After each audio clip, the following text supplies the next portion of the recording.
Hi everyone, and we are back, and for today's video ay gusto ko sanang i-review itong ating next gen Ford Everest trend.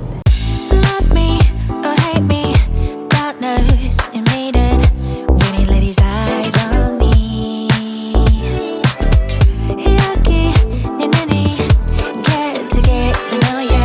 Let me see Jack and God. How could do you think I'm sweet? I'm sweet, so sweet.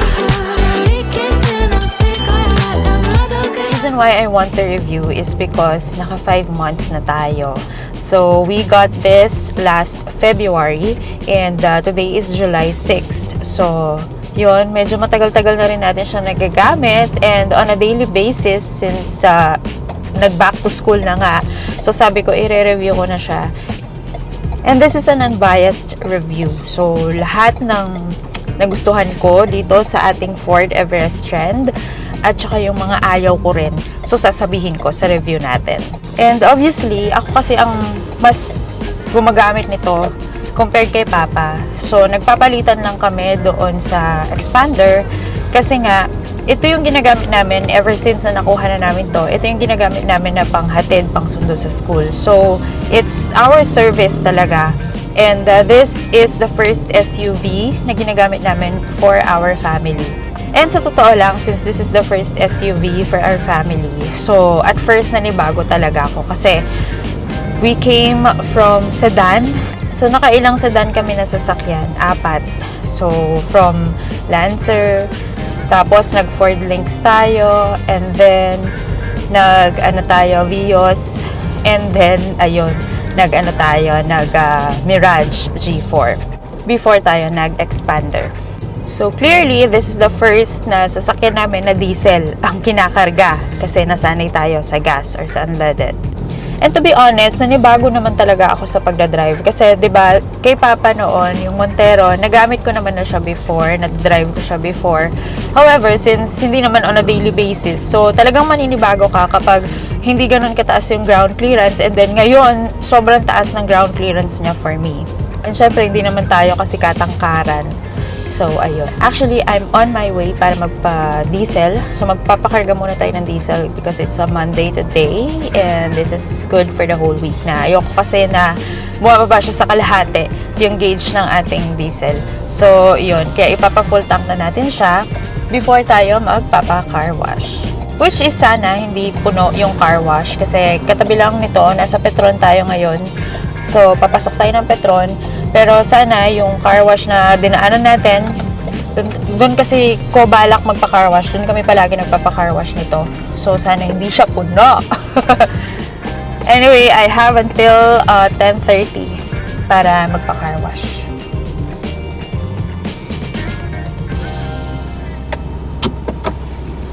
Ayan. So, andito na tayo. Tayo ay magpa-diesel na. Kano ba ang diesel ngayon? Ba't di ko nakita?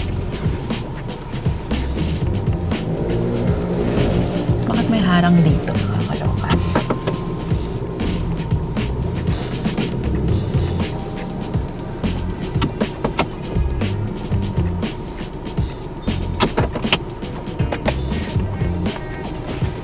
Ayan. Magpapadiesel lang tayo, guys. Let me see kung magkano. 67.8 ang diesel. Ba't parang mas mahal?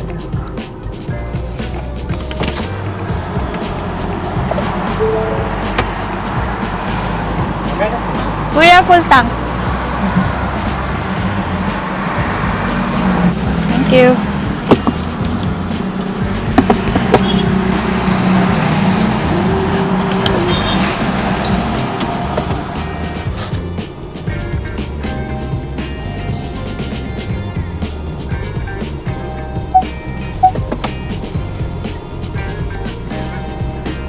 Ayan, so tapos tayo magpa-diesel. So, anat lang tayo, 1,300. Kasi hindi pa naman tayo bumaba sa kalahati. So, nasa lang tayo. May isang bar pa before mag-half. 'Di ba? Ayoko kasi yung ganun, yung inaabot na ng kalahati or mababa sa kalahati. Actually, kalahati okay lang sa akin. Pero yung pag bumaba pa siya sa kalahati, ayaw ko na. OMG! Puno yung ano, nakakaloka. Paano tayo magpapaano nito? Parang hindi kinaya. Hindi kakayanin ng car wash, nakakaloka. Hindi tayo mga pag-car wash, guys. Sorry. And that's the only car wash talaga na gusto kong puntahan. Alam nyo bakit? Kasi, meron siyang coffee, meron siyang cafe doon. So, it's Cafe 101. Doon sa sa mismong car wash nila. So, habang naghihintay ka, pwede mo siyang, pwede kang, so habang hinihintay mo, yung pinapa-car wash mo, so pwede ka magkape dun. So, dahil dyan, babalik na tayo. Saan ba tayo pupunta nito? So, bilang ako naman yung palaging gumagamit nitong Everest, so, paminsan ko na lang ginagamit yung expander. Kunwari, kailangan kong pumunta kay na mama, tapos wala naman akong kasamang bata, ayun, ginagamit ko siya. Pero sometimes, ginagamit din ni Papa kapag kasama yung mga bata, like kapag magta-taekwondo at siya yung kasama, yun ang gagamitin niya. Or kapag magsusundo kami, na ako, kasi nandito yung car seat ni Gianna, so ito talaga yung kailangan kong gamitin kapag kasama ko siya. And si Papa, ang gagamitin niya is yung expander kapag susunduin naman niya si Kuya Orion kasi nga magkahiwalay ng school. So, parang conflict yung oras kasi ng labas nila. Yung isa 11, yung isa 11:45. Ang problema kasi mahirap yung parking doon sa kabila sa school ni Kuya Orion. So, kailangan namin maghiwalay talaga ng sundo ng sasakyan. So, one of the things that I love whenever I drive this Everest is dahil nga mataas yung ground clearance niya. So, gamit na gamit ko talaga yung step board. Kasi diba sa expander, wala naman siyang step board. Although, mas mataas siya compared sa mga sedan. So, wala siyang step board. So, may times na kapag bababa ako ng expander, medyo mahihirapan ako ng slide. Kasi nga medyo mataas siya and hindi naman nga ako katangkaran. But with this, sa Everest, so nasanay na ako na umaakit ako kasi nga sobrang taas niya. Actually, for me, mas mataas pa siya sa Montero na yun nga yung kay Papa. So, feeling ko mas mataas to. Kailangan mo talagang magamit yung step board niya, paakyat and also pababa. And also yung mga kids, so may times na nahihirapan din silang umakyat. Yun nga lang kasi bata sila. But for me, okay na okay yung mataas yung ground clearance. Kasi parang kitang-kita mo lahat. O kapag nagda-drive ka, kitang-kita mo lahat ng mga madadaanan mo. Unlike kapag maliit yung ground clearance mo, tapos merong mga truck sa tabi mo. Dito pa naman sa dinadaanan natin, dito yung sa Lasatin, sa may St. Jude. So, dito dumadaan yung mga truck. And sa Dolores din, syempre pag galing kami sa bahay, Dolores, papunta ng San Agustin. So, talagang puro truck yung makakasabay mo everyday. So, gustong-gusto ko talaga siya, na mataas siya. And, syempre nga, dahil first time namin na magkaroon ng SUV, na mag-drive ng SUV. So, talagang maninibago ka at first.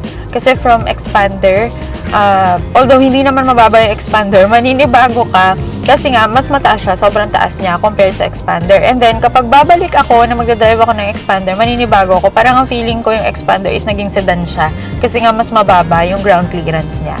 And dahil makapal yung rubber, yung gulong nitong Everest Trend, actually mas makapal siya compared sa mga titanium, sabi nung aming agent. And nakita naman namin talaga.